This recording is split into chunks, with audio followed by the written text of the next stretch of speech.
Hey guys, it's CHP Technologies here, and today I'm going to be answering your questions on the Samsung Galaxy S7 Active.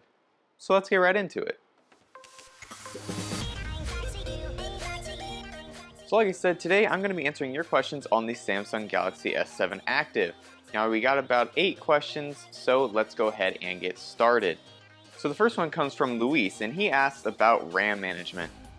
Now this phone has 4 gigabytes of RAM, just like the standard Galaxy S7, and it handles RAM pretty well compared to its older predecessors.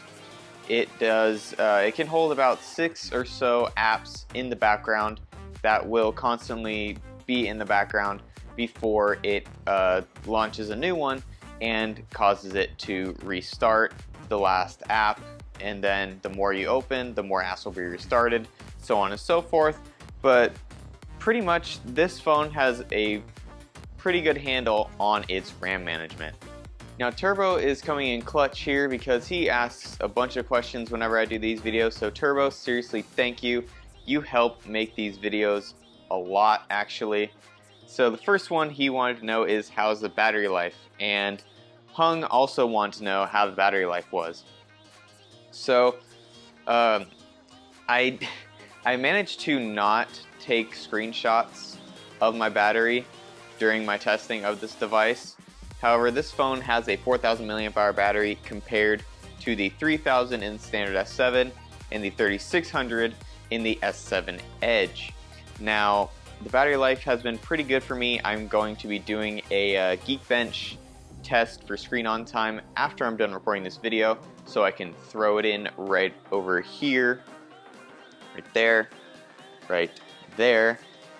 throw it in there, so that you guys can see it and see how the Geekbench tests the screen on time. I'm going to do it with 100% brightness, Wi-Fi, Bluetooth on, data is going to be on as well, and location, and like I said, screen at 100% brightness.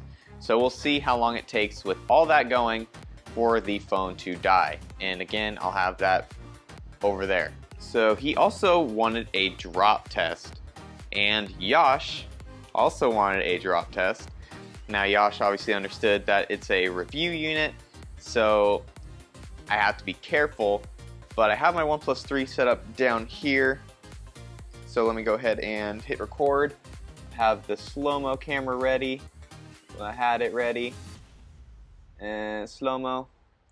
So Yash said a 3-foot drop, so that's about my waist height. So I'm gonna AT&T, don't hate me. And there it is. Now, since this was kind of a durability kind of question, for those of you who don't know, I work at Lowe's. I am an unloader, which means I pull freight off of a truck for the store to stock. So basically walk into a Lowe's store, pick out pretty much anything on a shelf, this phone has been knocked against it, because I decided to test the durability of this phone by leaving the phone in my pocket while I unloaded freight. So lifting barbecues, lifting table saws, lifting this, that, and the other thing, shelving units.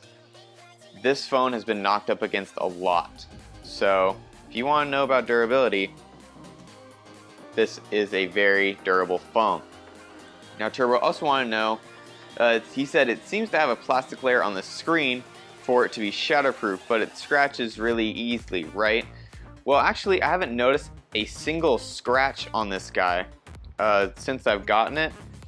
But what I have noticed is that this screen collects dust so easily. Like, it is able to collect dust with just a couple minutes in my pocket. Like, you can pull out your phone out of your pocket. I'm wiping all the dust off right now from how much it got from the floor. But you can pull your phone out of your pocket. You know, there's not really much on it. There's a couple specks. You just brush it off and go about your day. Well, this just had like a layer on it immediately. So I don't know. I think that is probably due to that plastic layer that Turbo's talking about. But if it keeps the phone from breaking, then I'm all for it. Now he also wanted to know capacitive buttons or physical buttons. Now, which ones do I prefer? When I first started using this phone, I really liked the capacitive buttons, even though they're not backlit. I actually still really like these buttons. I like knowing that I'm actually hitting a button. And with my standard S7, which I have in my pocket right now recording my audio, I actually would hard press on the soft buttons, on the capacitive ones on the display, and I would sit there and press it, and I'd be like, that was way too hard, I didn't need to do that. With my OnePlus 3 down there, I didn't end up having to do that. I just, once I got my OnePlus 3, my usage of this guy kind of went down a little bit, but this is still, again, a good phone. And do I prefer capacitive or physical? I would have to say I'm gonna go with the physical, because again, the texture feels nice. It's satisfying to know that you're actually pressing a button, and they just work really well. Now the last question comes from Game Master, and he asks, this phone can VR? No. Short answer, no, it cannot. Long answer, it can't, because it cannot fit in the Gear VR headset. If a Galaxy S7 standard can barely squeeze in there with a skin on it, like if I had a skin on my on my S7, put it in the VR, pulled it out, there would be an indent in the skin.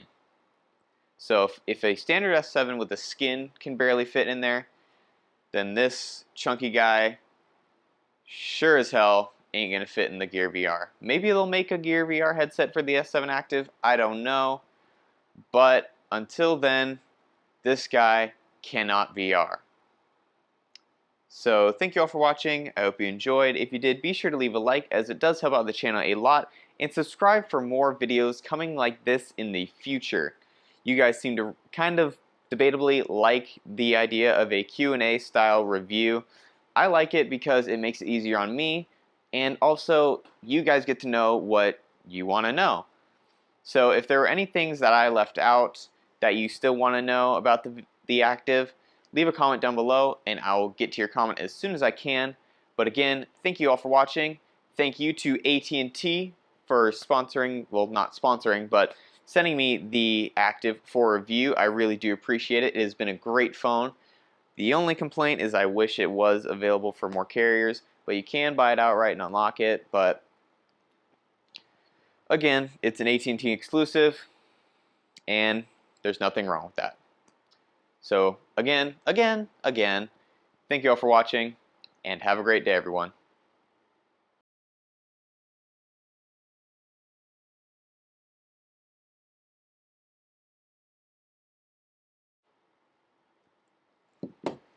Alrighty, so let's go ahead and hit audio stop. Stop. Save.